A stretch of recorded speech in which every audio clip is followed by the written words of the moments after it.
오늘 한국 증시 보고 많이 놀라셨죠? 밤사이 나스닥이 2% 넘게 빠지고 오늘 한국 증시도 장중에 무려 마이너스 6% 하락했습니다. 코스피와 코스닥 모두 사이드카가 발동됐습니다. 장중엔 삼성전자 7%, 하이닉스 9%가 빠졌고요. 정말 많은 분들이 그 순간엔 불안하셨을 겁니다. 하지만 여러분 이상하지 않으세요? 강세장이 시작된 지 딱 200일이 지났습니다. 과거 데이터를 보면은 강세장 200일 차에는 항상 이런 조정이 있었습니다. 언론은 지금 AI 버블 붕괴를 떠들고 있습니다. 하지만 우리는 다르게 봐야 합니다. 왜냐하면 이건 끝이 아니라 숨고르기이기 때문입니다. 솔직히 말씀드리면 이런 순간이 올 거라는 건 우린 이미 예상했던 일이었습니다. 제가 이전 영상에서 지수 시나리오를 한번 잡아드렸잖아요. 그 영상을 보신 분들은 오늘 같은 조정에도 어떻게 대응해야 하는지 이미 알고 계실 겁니다. 오늘 영상에서는 AI 버블 논쟁의 진실은 무엇인지 그리고 우리는 어떻게 대응해야 하는지 차분하게 정리해드리겠습니다. 결론부터 말씀드리면 이건 끝이 아닙니다. 숨고르기입니다. 쫄 필요 없습니다. 자, 오늘 영상 시작하겠습니다.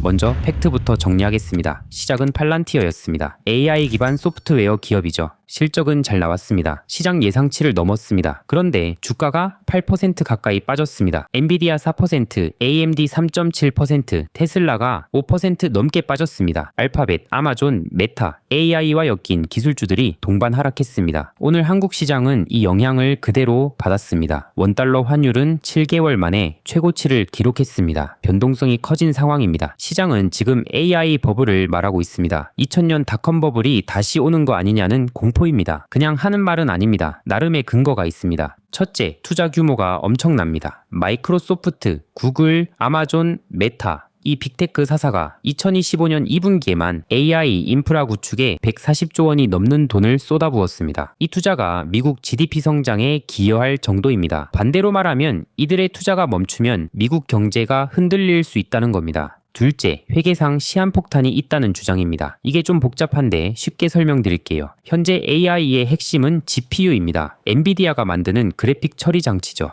엔비디아는 1년마다 새 GPU를 내놓습니다. 그럼 1년 전에 산 GPU는 구형이 됩니다. 기술 가치가 빠르게 떨어지는 겁니다. 그런데 기업들은 회계장부에 이 GPU를 5, 6년 쓸 수 있다고 적습니다. 이걸 내용연수라고 합니다. 예를 들어 볼게요. 100억짜리 기계를 샀습니다. 이걸 2년 쓴다고 적으면 1년에 50억씩 비용으로 처리해야 합니다. 이게 감가상각비입니다. 자산 가치가 떨어지는 걸 비용으로 잡는 거죠. 그런데 10년 쓴다고 적으면 1년에 10억만 비용 처리하면 됩니다. 비용이 줄어드니까 당장 이익은 높아 보입니다. 실제로 마이크로소프트와 구글은 2022년에 이 내용 연수를 4년에서 6년으로 늘렸습니다. 그런데 여기에 문제가 있습니다. GPU의 실제 물리적 수명은 회계장부가 상정하는 6년보다 훨씬 짧습니다. AI 작업은 GPU를 하루 24시간, 일주일 내내 풀 가동시킵니다. 장비에 극심한 부하를 주는 겁니다. AI 연산을 60에서 70% 가용률로 돌리면 1에서 2년, 길어야 3년이면 성능 저하로 사실상 사용이 불가능하다는 평가도 있습니다. 정리하면 이렇습니다. 회계장부는 6년 쓸 수 있다고 하는데 실제로는 1에서 3년이면 못 쓰게 된다는 말입니다. 이 괴리가 바로 리스크입니다. 지금 당장 실적은 좋아 보입니다. 하지만 2024년, 2025년에 투자한 막대한 반도체 GPU, 데이터 센터 등의 감가상각 비용이 2026년부터 본격적으로 터지기 시작하면 기업 순이익이 하락하는지가 체크포인트입니다. 월스트리트는 이 미래 비용을 극적으로 과소평가하고 있다고 경고하고 있습니다. 셋째, 수익성 문제입니다. 돈은 엄청나게 쏟아붓는데 생각보다 남는 게 없다는 겁니다. 오라클은 AI 클라우드 사업 총마진이 14에서 16% 수준밖에 안 됩니다. 그럼 팔란티어 주가는 밤사이 왜 빠졌을까요? 실적은 좋았습니다. 하지만 연초 이후 주가가 150% 올랐습니다. 너무 비싸다. 이익에 비해 주가가 과하게 올랐다. 차익 실현 매물이 쏟아진 겁니다. 이게 버블이라는 주장의 근거들입니다. 자, 여기까지가 시장에 떠도는 우려들입니다. 하지만 우리는 본질을 봐야 합니다. 이게 정말 2000년 닷컴 버블과 같을까요? 아닙니다. 본질적으로 다릅니다. 자금 조달 방식부터 건전합니다. 최근 엔비디아가 오픈 AI에 투자했습니다. 내 돈 줄게 이걸로 내 GPU 사 이런 방식입니다. 이걸 벤더 파이낸싱이라고 하는데 사실 1990년대 닷컴 버블 붕괴의 원인 중 하나였습니다. 당시 시스코, 루센트 같은 통신 장비 업체들이 신생 통신사들한테 막대한 자금을 빌려줬습니다. 우리 장비 사. 그런데 버블이 터졌습니다. 신생 기업들이 연쇄에 파산했습니다. 돈을 못 갚았습니다. 자금을 지원했던 시스코, 루센트마저 막대한 부실 채권 때문에 망할 뻔했습니다. 그럼 지금은 왜 괜찮다는 걸까요? 결정적인 차이가 있습니다. 닷컴 버블 때 기업들은 빚을 내서 투자했습니다. 하지만 지금 엔비디아는 사업해서 벌고 세금 내고 투자하고 다 하고도 남는 현금이 넘쳐납니다. 자기 돈으로 하는 겁니다. 닷컴 버블 땐 부채로 투자하니 금리 인상 시기가 되자 버블이 와르르 무너졌습니다. 금리가 오르면 기업의 자금 조달 비용이 증가합니다. 미래 이익의 현재 가치도 떨어집니다. 2000년 지속적인 금리 인상으로 기업들의 투자 수익률이 꺾이면서 버블이 급격히 붕괴됐습니다. 지금은 정반대입니다. 재무 건전성이 닷컴 버블 때와는 비교가 안 됩니다. 또한 지금은 금리 인하기입니다. 미국 고용시장이 점진적으로 둔화하고 있습니다. 미국 기준금리는 추가적으로 더 인하될 예정입니다. 기업에게는 우호적인 환경입니다. 그럼 아까 우려했던 회계 시한폭탄은 어떻게 될까요? 이 괴리가 정말 2026년에 폭발할까요? 여기 두 가지 완충 장치가 있습니다. 먼저 첫 번째, 기업들도 이 사실을 압니다. 그래서 최근 아마존은 일부 서버 자산의 내용 연수를 6년에서 5년으로 줄였습니다. AI 기술 발전 속도가 너무 빠르다 이렇게 공식 인정한 겁니다. 이 한 줄의 회계 변경만으로 아마존의 올해 영업이익에서 7억 달러가 감소할 것으로 예상됩니다. 기업들이 현실을 직시하고 회계 장부를 바로잡기 시작했다는 겁니다.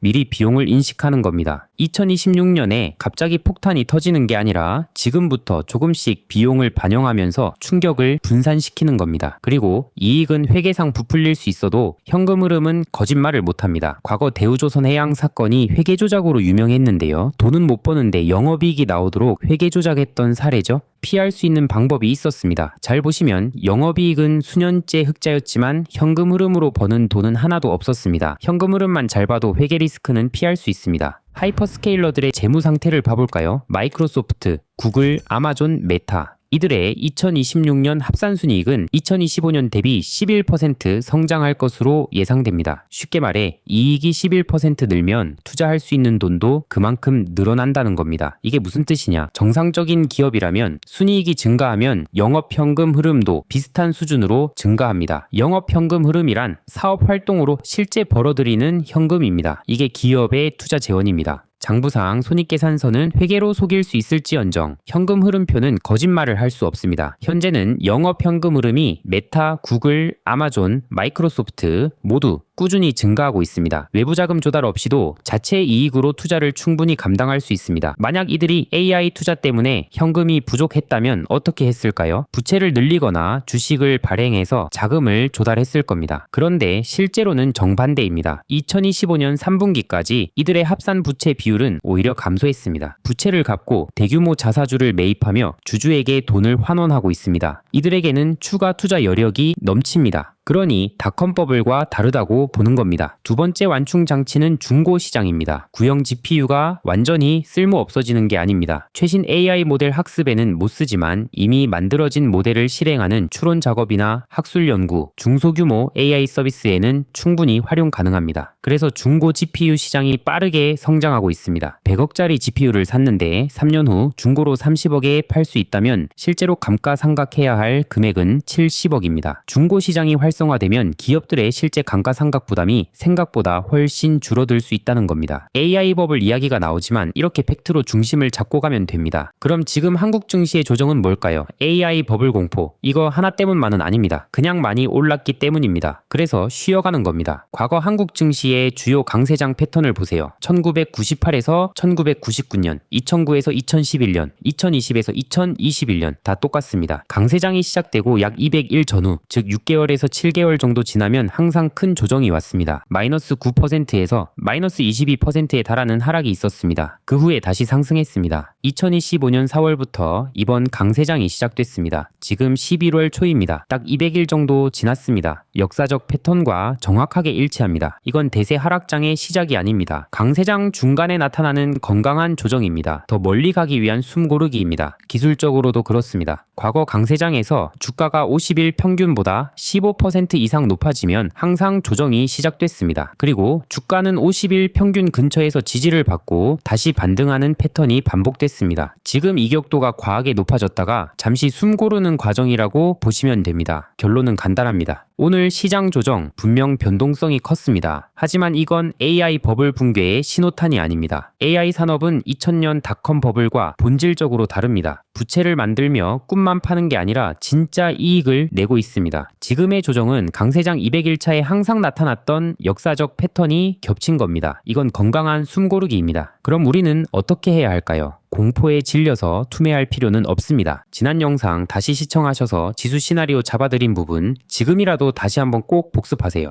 해답이 있습니다. 오히려 다가올 12월을 준비해야 합니다. 시장의 분위기를 이끌 재료들이 12월에 집중되어 있습니다. 정부의 국민성장펀드 공식 발표입니다. 2025년 12월 출범이라고 합니다. MSCI 선진지수 편입 로드맵도 나올 것으로 예상됩니다. 그리고 오늘 같은 변동성 확대 국면에서는 텔레그램에서 바로바로 알려드리고 있습니다. 오늘 텔레그램에서 증시가 조정이 나와도 우리 분석 범위 안에 있으니 걱정 마시라고 케어해드렸습니다. 이런 건 유튜브 영상으로 대응하기엔 너무 늦습니다. 유튜브는 영상을 만드는데 시간이 걸리지만 텔레그램은 제가 시장을 보는 순간 바로 공유할 수 있거든요. 여러분들이 제 유튜브를 정말 많이 사랑해 주셔서 구독자 7만 명 달성한 게 엊그제인데 벌써 8만 명이 되었습니다. 여러분들의 사랑에 무한 감사드립니다. 이에 보답하고자 무료 텔레그램을 운영하고 있습니다. 유튜브에선 말씀드리기 어려운 이야기, 좀 더 상세한 시황과 주식 분석, 그리고 주식 꿀팁들을 공유드리고 있습니다. 그리고 7만 명 구독자 선물로 월급쟁이가 100억 버는 투자 공식이라는 전자책도 공유드려 놓았습니다. 텔레그램 입장하셔서 공지 버튼 누르시면 제가 쓴 전자책 바로 다운받으실 수 있습니다. 여러분들 사랑에 보답하기 위해 드리는 선물이니 부담 없이 즐겨주시길 바랍니다. 제 유튜브와 텔레그램만 보셔도 시간이 압도적으로 절약되도록 만들어 드리겠습니다. 유튜브 고정 댓글에 텔레그램 참여하실 수 있는 링크 공유 드릴 테니 많은 참여 바랍니다. 오늘 영상 끝까지 보신 것만으로도 여러분은 이미 상위